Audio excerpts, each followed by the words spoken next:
Friends, இந்த வீடியோவில் நம்ம நாளைக்கு நிஃப்டி 50 அண்ட் சென்செக்ஸ் அதுக்கான ப்ரீ மார்க்கெட் ரிப்போர்ட் பார்க்கலாம். அதுக்கு முன்னாடி இன்றைக்கான போஸ்ட் மார்க்கெட் ரிப்போர்ட் பார்க்கலாம். இன்றைக்கி நிஃப்டி 50 இந்த ஜூலை மந்தோட ஃபஸ்ட்டு சீரீஸு ஃபஸ்ட்டு டே இன்றைக்கி ஒரு 32 பாயிண்ட்டு கேப் அப்பில் தான் ஓப்பன் ஆச்சு. சென்செக்ஸ் வந்து ஒரு 66 பாயிண்ட்டு கேப் அப்பில் ஓப்பன் ஆச்சு. இன்றைக்கி ஏன் மார்க்கெட் கேப் அப் ஓப்பன் ஆச்சு அப்படின்னு பார்த்தா, நேற்று world market, tau Jones, SMP, Nasdaq composite எல்லாம் பாசிட்டிவில் முடிஞ்சிருக்கு. பட் இவங்க பாசிட்டிவ் பெரிய லெவலில் நமக்கு சப்போர்ட் பண்ணாலும் நம்ம மார்க்கெட்லேயும் நியூஸஸ்லாம் இருக்குது. ஏன்னா இன்றைக்கி ஃபஸ்ட்டு டேன்னும் போது இந்தியாவுக்கு தேவையான டொமஸ்டிக் நியூஸஸ் எல்லாம் இருக்குது. அதாவது இந்த உள்நாட்டு ரிப்போர்ட் எல்லாம், ஜிஎஸ்டி கலெக்ஷன் ரிப்போர்ட்டு, இது சூப்பராக வந்திருக்கு, பாசிட்டிவாக இருக்குது. அதாவது ஜூன் 2026 ஜிஎஸ்டி வசூல் வந்து 1.95 லட்சம் கோடி வந்திருக்கு. இது லாஸ்ட் இயரை விட 13.9% அதிகம். ஸோ சூப்பராக வந்திருக்கு ஜிஎஸ்டி கலெக்ஷன். அப்போது இந்தியாவில் பொருளாதார நடவடிக்கை ரொம்ப சூப்பராக இருக்குது. அந்த கன்சம்ஷன் அப்படின்னு சொல்லக்கூடியது நுகர்வு இன்னும் வலுவாக இருக்குது. அரசோட வருவாய் இன்னும் இன்க்ரீஸ் ஆகிட்டு தான் இருக்குது அப்படின்றத இந்த ஜிஎஸ்டி கலெக்ஷன் ரிப்போர்ட் காட்டுது. அப்போ இந்த டேட்டாவால் பயனடையக்கூடிய செக்டார் எது? பேங்கிங், எஃப்எம்சிஜி, கன்சம்ஷன் சார்ந்த சில பங்குகள் பாசிட்டிவ் சென்டிமெண்ட்டு இன்றைக்கி கொடுத்துது மார்க்கெட்டில். அதனால தான் மார்க்கெட் அந்த பாசிட்டிவ் கேப் அப் ஓப்பனிங்கை அப்படியே சஸ்டெயின் பண்ண முடிஞ்சுது. அப்புறம் ஆட்டோ சேல்ஸ் ரிப்போர்ட், அது பாசிட்டிவ் வித் மிக்சடாக தான் இருந்தது. அதாவது ஜூன் மாத விற்பனை அந்த நம்பர்ஸை கவுண்ட் பண்ணால் ஓரளவுக்கு ஆட்டோ நிறுவனங்கள் நல்ல வளர்ச்சி கண்டிருக்கு அப்படின்ற மாதிரி தான் பாசிட்டிவ் வித் மிக்சடாக இருக்குது. குறிப்பாக அசோக் லேலண்டு, மகேந்திரா இதெல்லாம் வலுவான சேல்ஸ் ரிப்போர்ட்டு. ஆட்டோ இண்டெக்ஸு இன்றைக்கி பரவாயில்ல, இன்க்ரீஸ் ஆகிருக்கு. ஒரு 1.2% வந்து இன்க்ரீஸ் ஆகிருக்கு. மியூச்சுவல் ஃபண்டு இன்றைக்கி இந்த 1ஆம் தேதி மியூச்சுவல் ஃபண்ட் ஃப்ளோ வரும். அதுவும் மார்க்கெட்டுக்கு சப்போர்ட்டிவாக தான் இருக்குது. இந்த மியூச்சுவல் ஃபண்டு தொடர்ந்து ஈக்விட்டியில் நெட் பையர்ஸ் இன்க்ரீஸ் ஆகிட்டே இருக்க மாதிரி நியூஸஸ் இருக்குது. சமீபத்தில் செபி தரவின்படி அந்த ஈக்விட்டி ஷேர்ஸில் மியூச்சுவல் ஃபண்டு அதிகப்படியாக வாங்கிறது, அதாவது நெட் இன்வெஸ்ட்மெண்ட் அதிகப்படியாக செஞ்சுருக்க மாதிரி வந்திருக்கு. இது வந்து மார்க்கெட்டுக்கு ரொம்ப சப்போர்ட்டிவான நியூஸு. அப்படி இருந்தாலும் ஏன் மார்க்கெட் அந்த 24,000க்கு மேலே சஸ்டெயின் ஆக மாட்டுது அப்படின்ற ஒரு கேள்வி வரும். இவ்வளோ பாசிட்டிவ் நியூஸ் இருக்குது. எது இருக்குது? யூஎஸ் டவ் 30, எஸ்எம்பி, நாஸ்டாக்கு எல்லாமே பாசிட்டிவில் முடிஞ்சிருக்கு. காலையில் ஏஷியன் மார்க்கெட்டும் பாசிட்டிவில் தான் இருந்தது. நம்ம டொமஸ்டிக் நியூஸஸும் பாசிட்டிவாக தான் இருந்தது. இவ்வளோ பாசிட்டிவான நியூஸுக்கு நம்ம நிஃப்டி 50 ஏறினது வெறும் 140 பாயிண்ட்டா அப்படின்னு கேட்டிங்கன்னா ஆமாம். ஏன்னா இந்த டேட்டா ரிப்போர்ட்டெல்லாம் பாசிட்டிவாக இருந்தாலும் இன்றைக்கும் ஐடி செக்டார் பெரிய லெவலில் செல்லிங் தான். ஓகேங்களா? டெக் ஸ்டாக்ஸ் எல்லாம் பெரிய ப்ராஃபிட் அழுத்தத்தில் இருக்குது. அதனால தான் 24,000 இருந்து 24,138 135 நான் போட்டிருந்த ரெசிஸ்டண்ட்டு அது வரையும் தான் மார்க்கெட் ட்ரேட் ஆச்சு. நான் நேற்றே சொன்னேன் 24,000 ஸ்ட்ராங்கான ரெசிஸ்டண்ட் கிடையாது, அதை உடச்சிட்டு நான் சொன்ன ரெசிஸ்டண்ட்டில் தான் மார்க்கெட் சஸ்டெயின் ஆகும்னு. அங்கேயே தாங்க இருந்தது. 11:15 இருந்து 3:30 மணி வரையும் மார்க்கெட் அங்கேயே தான் இருந்தது. இதனால தான் மார்க்கெட்டில் ஒரு டாப் லெவல் ஒரு ரெசிஸ்டண்ட் போனதுக்கப்புறம் பையிங் ஆக்டிவிட்டீஸ் பெரிய லெவலில் இல்லை. அந்த 24,050 ஸ்ட்ராங்கான ரெசிஸ்டண்ட்டு மறுபடியும் அதில் பில்டப் ஆகிடுச்சு. ஸோ இன்றைக்கி மார்க்கெட் ஒரே வரியில் சொன்னால் GST collection okay, auto sales okay, mutual fund report okay, crude oil விலையும் கம்மியாக இருக்குது ஓகே. பட் ஐடி பெரிய லெவலில் செல்லிங் இன்றைக்கும் நடந்திருக்கு. ஓகேங்களா? இதனால தான் எப்போ மார்க்கெட் 24,035 அந்த ரேஞ்சு போதோ ஐடியில் பெரிய லெவலில் செல்லிங் ஸ்டார்ட் ஆகுது. அப்போ ஐடியை செல் பண்ணால் தான் நம்ம நிஃப்டி 50 கீழே இறக்க முடியும். அதனால தான் அங்கேருந்து மார்க்கெட் இறங்கிக்கிட்டே இருக்குது. எத்தனை வாட்டி? 11:15 இருந்து 3:30 வரையும். இன்றைக்கி மார்க்கெட் யாரெல்லாம் பார்த்தீங்களோ அவங்களுக்கு கண்டிப்பாக நான் சொன்ன அந்த டைமிங்கில் பார்த்துருந்தீங்கன்னா கண்டிப்பாக மார்க்கெட் அந்த 24,035 அது வரையும் போவான். 23,980 இல்லைனா 24,000 இதுக்குள்ளேயே தாங்க ஆடிக்கிட்டு இருந்தான் 11:15 3:30 வரையும். இதை நம்ம கண்ணெதிரில் தானே இந்த சார்ட் இருக்குது பாருங்களேன். இங்கே இருந்திருக்கு, இது இங்கேருந்தே ஸ்டார்ட்டு அந்த 11:15. இந்த 11:15 இது நான் சொன்ன அந்த ரெசிஸ்டண்ட்டு அதை தொட்டிருக்கான், அந்த பேஸ் லைனு. அப்போது அவன் டோட்டலாக இன்றைக்கி ரேஞ்ச் ஆனது எவ்வளோ தெரியுமா? 40 பாயிண்ட்டு. 40 பாயிண்ட்டு அக்ரெசிவாக மூமெண்டம் இருந்தது.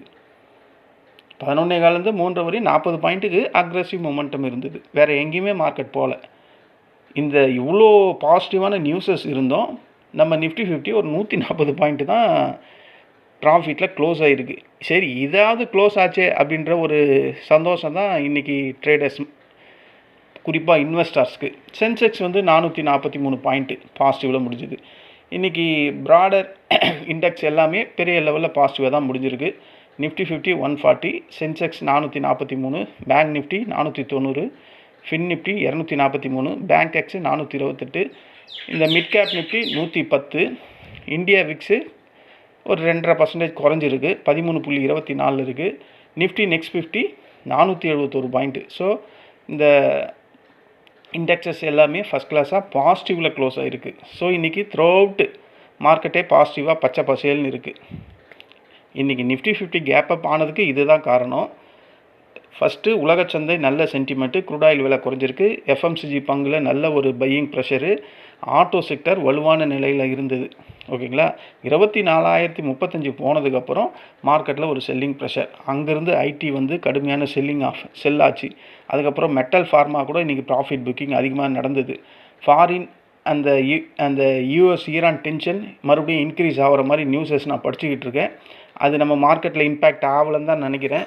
ஆனால் அது பெரிய லெவலில் இப்போ இன்க்ரீஸ் ஆகிட்டு இருக்குது. செல்லிங் ப்ரெஷருக்கு காரணம் நிஃப்டியில் IT, Tech Mahindra, HCL Tech, TCS, Infosys, இந்த முக்கியமான ஸ்டாக்ஸ் எல்லாம் இறங்குனதுனால மார்க்கெட்டு கொஞ்சம் இறங்கியிருக்கு. மெட்டல் செக்டாரும் இறங்கியிருக்கு. ஹிண்டல்கோ, ஃபார்மா செக்டர் லேசாக செல்லிங் ப்ரெஷர் இருந்தது.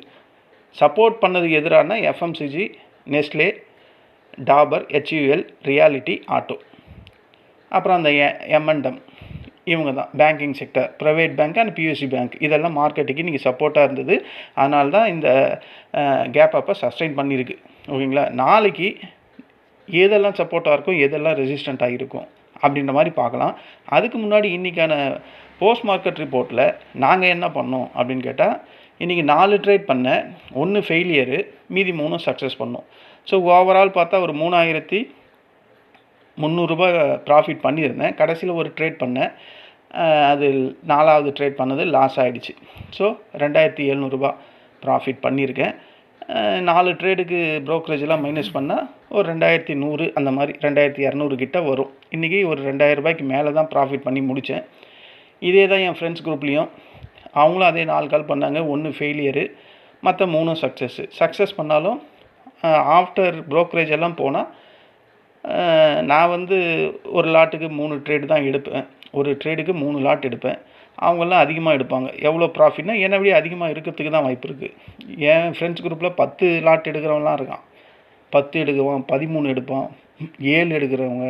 நான் 2 எடுப்பேன், இல்லை 3 எடுப்பேன். ஸோ அதுக்கேற்ற மாதிரி ஒரு 2,200 ரூபாய் ப்ராஃபிட் இன்றைக்கி. அவங்க எல்லாம் கொஞ்சம் அதிகமாக இருப்பாங்க.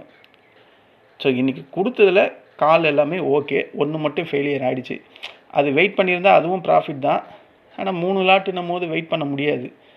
அதனால் 3,300லேருந்து 700 ரூபாய் காலி ஆகிடுச்சு. அதனால் க்ளோஸ் பண்ணிட்டேன். சென்செக்ஸில் ஒரே ஒரு கால் கொடுத்துருந்தேன். அது எங்கே கொடுத்துருந்தேன்னா இந்த கால் தாங்க கொடுத்தேன். ஏன்னா அது நம்ம ரெசிஸ்டண்ட்டு க்ளோஸாக போயிட்டான். நான் என்ன சொல்லியிருந்தேன்னா, இந்த ரெசிஸ்டண்ட்டுக்கு மேலே ஒரு புல் கேண்டில் வந்து பிரிண்ட் ஆகிடுச்சுன்னா எக்ஸிட் ஆகிடுங்க. இது க்ளோஸாக போகும்போதே எடுக்க சொல்லியிருந்தேன். இது போய் க்ளோஸாக போயிட்டு அப்படியே ரிவர்ஸ் ஆகிடுச்சு. அடுத்த கேண்டிலும் நல்ல ஒரு டவுனு, அதில் தான் ப்ராஃபிட் பண்ண முடிஞ்சுது. அதுக்கப்புறம் மார்க்கெட் ஃபுல்லாக இவனும் அந்த 11:15லேருந்து 3:30 மணி வரையும் இவனே வரும். அந்த சைட்வேலேயே ஒரு மொமெண்டம் கொஞ்சம் ஸ்பீடாக இருந்தது, ஒரு 100 பாயிண்ட்டுக்குள்ளே. அவ்வளோதான் இன்றைக்கி சென்செக்ஸ்லேயும் நிஃப்டி 50லையும். அதாவது கேப் அப்போ சஸ்டெயின் பண்ணியிருக்கான் மார்க்கெட். நல்லா, அதாவது காலையில் எங்கே அது நம்ம மார்க்கெட் இதுவா 9 இது 15 நிமிஷம் இதுதான் பாருங்கள், நல்லா மேலே ஏறி போயிருக்கான். அதுக்கப்புறம் ஒரு ப்ராஃபிட் புக்கிங், அதுக்கப்புறம் மேலே போச்சு. ஸோ இன்றைக்கி மார்க்கெட் வந்து ஒரு சைடு மார்க்கெட் எப்போன்னா 9:15லேருந்து 11 மணி வரையும் ஏறிக்கிட்டு தான் இருந்தது. அதுக்கப்புறம் டோட்டலாக 11.15லேருந்து 3:30 வரையும் ஒரு சைட்வே. நிஃப்டி 50 40 பாயிண்ட்டுக்கு தான் ட்ரேட் ஆச்சு. நீங்கள் பார்த்தாவே உங்களுக்கு தெரியும். ஓகேங்களா? இதுதான் இன்றைக்கான போஸ்ட் மார்க்கெட் ரிப்போர்ட்டு. நாளைக்கான ப்ரீ மார்க்கெட் ரிப்போர்ட் பார்க்கறதுக்கு முன்னாடி இப்போ வேர்ல்டு மார்க்கெட்லாம் எப்படி ட்ரேட் ஆகுது அப்படின்றத ஒரு கிளான்ஸ் செக் பண்ணிடலாம். பிரெண்ட் க்ரூட் ஆயில் 72.29 ட்ரேட் ஆகிட்டு இருக்கு. ஓகேங்களா? மணி 5:50 ஆகுது. இந்த டவ் 30, S&P 500, நாஸ்டாக் கம்போசிட்லாம் நம்ம நேற்றே பார்த்துட்டோம். அவன் எல்லாம் பாசிட்டிவில் முடிஞ்சனால தான் நமக்கு ஒரு புல்லிஷ்னஸ்ஸு. FTSE வந்து இப்போ ட்ரேட் ஆகிட்டு இருக்கு. 56 பாயிண்ட் மைனஸில் இருக்குது. CAC 40 75 பாயிண்ட் மைனஸில் இருக்குது. டேக்ஸ் வந்து +3 ட்ரேட் ஆகிட்டு இருக்கு. இது நல்ல பாசிட்டிவில் இருந்தது. ஏன் இறங்கிக்கிட்டே இருக்கான்னு தெரியல. நிக்கி 412 பாயிண்ட் ப்ளஸில் முடிஞ்சிருக்கு. ஆங்சங் 145 பாயிண்ட் மைனஸு. நம்ம ஷாங்காய் கம்போசிட் 18, நம்ம NSE Nifty 140 plus, Sensex 443 plus, STI 9 point minus, காஸ்பி 173 point minus. US dollar little bit strength ஆகிருக்கு. நம்ம USD INR இன்க்ரீஸ் ஆகிட்டான் 95.248. ஸோ மார்க்கெட் அகைன் டிப்ரிஷியேஷன் ஆகிட்டு இருக்குது. நேற்றெல்லாம் 94, 60 அந்த மாதிரி இருந்தால் இப்போது டிப்ரிஷியேஷன் ஆகிட்டு இருக்குது மார்க்கெட்டு. கோல்டு லைட்டாக ஏறி இருக்குது. சில்வர் லைட்டாக குறைஞ்சிருக்கு. காப்பர் குறைஞ்சிருக்கு. இந்த spot 69, crude oil spot 69 trade ஆகிட்டுருக்கு. ஓகேங்களா? இப்போ நடக்கிற டவ் ஃபியூச்சர் எவ்வளோ ட்ரேட் ஆகுதுன்னா மைனஸில் தான் இருக்கும். ஏன்னா வேர்ல்டு மார்க்கெட்டு சரியில்லை. அப்போ இவன் 180 பாயிண்ட் மைனஸில் இருக்கான். நாஸ்டாக் ஃபியூச்சர் எவ்வளோ இருக்குன்னா அவனும் மைனஸில் தான் இருப்பான். 166.80, 167னே வைங்களேன், இவனும் மைனஸில் தான் இருக்கான். ஸோ இதுதான் மார்க்கெட்டில். அப்போ இன்றைக்கி US மார்க்கெட்டில் அந்த கரெக்டு அந்த நான் ஃபார்ம் பேரோல் எம்ப்ளாயி ரிப்போர்ட் வருதுன்னு நினைக்கிறேன். அதனால தான் மார்க்கெட் கொஞ்சம் 6 மணிக்கு அவங்க ரிப்போர்ட் வரும். அந்த ரிப்போர்ட்டில் 110லேருந்து 120க்குள்ளே நான் ஃபார்ம் பேரோல் வந்ததுன்னா மார்க்கெட்டுக்கு பாசிட்டிவ். 120க்கு மேலே வந்ததுன்னா மார்க்கெட் செல்லிங். அதனால் மார்க்கெட் US மார்க்கெட்லாம் இப்போ பம்பிக்கிட்டு இருக்குது. அதனால தான் லாஸஸில் இருக்குது. இன்றைக்கி அவங்க ரிப்போர்ட் ஒன்று வருது, அந்த எம்ப்ளாயி ரிப்போர்ட். அதனால தான் மார்க்கெட்டு சும்மா அணைச்சி ஓட்டுற மாதிரி போயிட்டுருக்கு. இதுதான் ஃப்ரெண்ட்ஸ் இன்றைக்கான போஸ்ட் மார்க்கெட். நாளைக்கு இந்த டேட்டா வச்சு பார்த்தா US மார்க்கெட்டு எப்படி நடக்குதோ அதை பொறுத்து தான் நமக்கு கேப் டவுன் கேப் அப்பு. எனக்கு தெரிஞ்சு US மார்க்கெட் எப்படி இருக்குதுன்னு ஒரு வாட்டி பார்த்துருவோமே. அவங்க மார்க்கெட் எப்படி தான் இருக்குது அப்படின்னு பார்த்தா இது வந்து நாஸ்டாக் கம்போசிட்டு ரெசிஸ்டண்ட்டுக்கு மேலே தொட்டு நிற்கிறான். 26,213 இருக்குது. டவ் ஜோன்ஸ் வந்து 52,324. ஸோ மார்க்கெட் ஹையில் தாங்க இருக்குது. 52,500 தாங்க இந்த டவ் ஜோன்ஸுக்கு ரெசிஸ்டண்ட்டு. எனக்கு தெரிஞ்சு ப்ராஃபிட் புக்கிங் வருமோ அப்படின்ற மாதிரி தாங்க தோணுது. சார்ட்டு கேண்டில் 6 பேட்டர்னில் பார்த்தா எனக்கு தெரிஞ்சு US மார்க்கெட்டு இன்றைக்கி டவுனில் க்ளோஸ் ஆகும் அப்படின்ற மாதிரி தோணுது. பத்தாவதுக்கு இந்த நான் ஃபார்ம் பேரோல் வேறு வரப்போகுது எம்ப்ளாயிது. அது வந்தால் மார்க்கெட்டை என்ன பண்ணோன்னு தெரில. ஏன்னா ஒரு நியூஸஸ் இருக்கும்போது டெக்னிக்கலோ இல்லை சார்ட்டோட அந்த ப்ரைஸ் ஆக்ஷனோ எதுவுமே ஒர்க் அவுட் ஆகாது. So news based work. அதனால் நம்ம அந்த நியூஸை பேஸ் பண்ணி தான் இன்றைக்கி மார்க்கெட் இருக்கும் US மார்க்கெட். ஸோ இன்றைக்கி ப்ராஃபிட் புக்கிங் பண்ணுறாங்களா இல்லை மார்க்கெட் 52,500க்கு மேலே புதிய ஹால் டைம் ஐயை பிரிண்ட் பண்ண போதா அப்படின்றத இன்றைக்கி நைட்டு நமக்கு தெரிஞ்சிடும். சரி, ஒரு கேப் அப் வருதுன்னே நம்ம வச்சுப்போம் ஆஸ் யூஷுவல். இது வெயிட்டட் ஆவரேஜில் 23,987 ரியல் க்ளோசிங். வெயிட்டட் ஆவரேஜில் 24,005ன்னு காட்டுறான். ஸோ ஆக்சுவலி பார்த்தா நம்ம மார்க்கெட் 24,000க்கு கீழே தான் க்ளோஸ் ஆகிருக்கு. வெயிட்டட் ஆவரேஜில் தான் 24,005ன்னு காட்டுறான். அப்போது ஒரு கேப் அப் வருது அப்படின்னா ஃபஸ்ட்டு ரெசிஸ்டண்ட்டு நிஃப்டி 50க்கு 24,051. இது ஃபஸ்ட்டு ரெசிஸ்டண்ட்டு. அதை உடைச்சா 24,117 செகண்ட் ரெசிஸ்டண்ட்டு. தேர்டு 24,203. ஃபோர்த்து 24,261. ஏன் இந்த வாட்டி 4 ரெசிஸ்டன்ட் போட்டிருக்கேன்னா US மார்க்கெட்டில் இன்றைக்கி அந்த ரிப்போர்ட் வரப்போகுது. ஒருவேளை அது பாசிட்டிவாக வந்தால் மார்க்கெட் பிச்சுக்கிட்டு போயிடும். அப்போ நமக்கு பெரிய கேப் அப் வர்றதுக்கும் வாய்ப்பு இருக்குது. அதனால் 4 ரெசிஸ்டன்ட் போட்டிருக்கேன். இல்லை US மார்க்கெட்டில் அந்த நான் ஃபார்ம் பேரோல் வந்து மார்க்கெட்டுக்கு அகைன்ஸ்டாக வந்துடுச்சு, மார்க்கெட் பெரிய லெவலில் இறங்குது அப்படின்னா நமக்கான ஃபஸ்ட்டு சப்போர்ட்டு ஒரு கேப் டவுன் ஓப்பனிங் ஆகியிருந்தால் ஃபஸ்ட்டு சப்போர்ட்டு இது தான். இது 23,926 ஃபஸ்ட்டு சப்போர்ட்டு.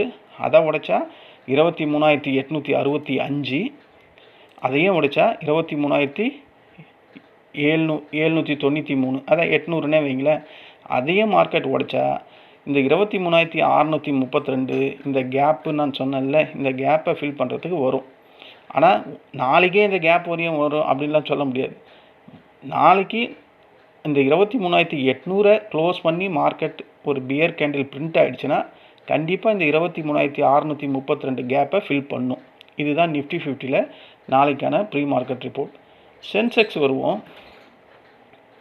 சென்செக்ஸ் வந்தால் அவன் ஆக்சுவல் க்ளோசிங் 76,873 க்ளோஸ் ஆகிருக்கான். வெயிட்டட் ஆவரேஜில் 76,922. ஸோ ஒரு எவ்வளோ 60 பாயிண்ட்டு கிட்ட கேப் அப்பில் தான் ஓப்பன் ஆகிருக்கு. அதாவது 60 பாயிண்ட் வந்து பாசிட்டிவாக ஓப்பன் ஆகிருக்கான் இவன். ஓகேங்களா. ஒரு கேப் அப் ஓப்பனிங் வருது அப்படின்னா ஃபஸ்ட்டு ரெசிஸ்டண்ட்டு 77,154. நாளைக்கு சென்செக்ஸுக்கு எக்ஸ்பைரி. ஓகேங்களா, வீக்லி எக்ஸ்பைரி. இந்த ஃபஸ்ட்டு ரெசிஸ்டண்ட்டை ஸ்ட்ராங்காக உடைச்சா 77,383 செகண்ட் ரெசிஸ்டண்ட்டு, தேர்டு 75,595, ஃபோர்த்து 77,809. இந்த 4 ரெசிஸ்டண்ட் போதும். இல்லை யூஎஸ் மார்க்கெட்லாம் ஒரு டவுனில் முடியுது அப்படின்னா ஒரு கேப் டவுன் ஓப்பனிங் வந்ததுன்னா இதுதான் ஃபஸ்ட்டு சப்போர்ட்டு. ஃபஸ்ட்டு சப்போர்ட்டு 76,657 இருக்குது. அதை ஸ்ட்ராங்காக உடைச்சிதுன்னா 76,381. அதையும் ஸ்ட்ராங்காக உடைக்குது, அதுக்கு கீழேயும் ஒரு பியர் கேண்டில் பிரிண்ட் ஆகுது அப்படின்னா 76,100. இது தேர்ட் சப்போர்ட். அதையும் மார்க்கெட் உடைக்குது அப்படின்னா ஃபோர்த்து சப்போர்ட்டு 75,826. ஸோ அப்போது 1000 பாயிண்ட்டு கீழே வரையும் சப்போர்ட் போட்டிருக்கேன். 1000 பாயிண்ட்டு நாளைக்கு வருமா அப்படின்னு கேட்டால் வரத்துக்கு வாய்ப்பு இருக்குது. ஏன்னா சென்செக்ஸோட வீக்லி எக்ஸ்பைரி அப்படின்றதுனால எனக்கு தெரிஞ்ச மார்க்கெட் கீழ் நோக்கி வரும் அப்படின்ற மாதிரி தோணுது. பார்ப்போம். இதுதான் ஃப்ரெண்ட்ஸ் நாளைக்கான சென்செக்ஸ்க்கான ப்ரீ மார்க்கெட் ரிப்போர்ட்டு. இங்கே ஒரு டிஸ்க்ளைமர். இங்கே நான் கோடிட்டு காட்டியிருக்க இந்த ரெட்டு, இந்த ப்ளூ, இந்த க்ரீன்லாம் ஒரு ட்ரேடிங் ரெக்கமெண்டேஷன் லைன்ஸ்லாம் கிடையாது. இது ஒரு எஜுகேஷன் பர்பஸ்க்காக நான் போட்டிருக்கேன். என்னுடைய ஸ்ட்ராட்டஜிக்கு ஏற்ற மாதிரி இந்த லைன்ஸை நான் இங்கே ட்ரா பண்ணி வச்சுருக்கேன். இதை பிளைண்டாக நீங்கள் இதுதான் ஸ்ட்ராட்டஜி நினச்சி ட்ரேட் பண்ணாதீங்க. ட்ரேட் பண்ணால் லாஸஸ் வர்றதுக்கு வாய்ப்பு இருக்குது. ஓகேங்களா. இன்றைக்கி நிஃப்டி 50ல் அந்த ஃபஸ்ட்டு ரெசிஸ்டண்ட் 23,035 நம்ம போட்டோம். மார்க்கெட் 1.25லேருந்து 3 வரையும் அந்த ரெசிஸ்டண்ட்டை தொட்டு தான் இறங்கிட்டு இருந்தது. அங்கேயே எக்கச்சக்க பேர் ப்ராஃபிட் பண்ணியிருக்கிறதா எனக்கு வாட்ஸ்அப்பில் போட்டிருக்கீங்க. ரொம்ப சந்தோஷம்தான். ஆனால் இது எல்லா நாளுமே அப்படி நடக்கும் அப்படின்ற மாதிரி ஃபீல் பண்ணாதீங்க. உடச்சிட்டு மேலே போயிட்டான்னா பிச்சுக்கிட்டு போயிடும். அதனால் நீங்கள் இந்த லைன்ஸை பேஸ் பண்ணி பண்ணுறீங்களோ இல்லையோ கண்டிப்பாக ஸ்டாப் லாஸை போட்டுட்டு பண்ணுங்கள். அதுதான் உங்கள் சேஃப்டி. ஓகேங்களா. நீங்கள் நான் என்ன சொன்னாலும் நீங்கள் கேட்க போகிறது இல்லை. நீங்கள் லைனை ஃபாலோ பண்ணி பண்ணுறீங்களோ எப்படியோ, எப்படி பண்ணாலும் ஸ்டாப் லாஸை மஸ்ட்டு அதை போட்டுட்டு ஃபிக்ஸ் பண்ணிவிட்டு அதுக்கப்புறம் ப்ளே பண்ணுங்கள். அதுதான் சேஃப்டி. நமக்கு இருக்கிற பணம் போயிடுச்சுன்னா போனது தான் ட்ரேடிங்கில். திரும்பி அதை கொண்டு வர்றது ரொம்ப கஷ்டம். ஸோ முடிஞ்ச அளவுக்கு பெரிய லெவலில் லாஸ் பண்ணாமல் ட்ரேட் பண்ணுங்கள் அப்படின்ற மாதிரி நான் சொல்கிறேன். இன்றைக்கி யாரெல்லாம் ப்ராஃபிட் பண்ணிங்களோ யூடியூப் கமெண்டில் சொல்லுங்கள். நான் இன்றைக்கி ஒரு ப்ராஃபிட் தான் பண்ணேன், ஒரு 2,000 ரூபாய்க்கு மேலே.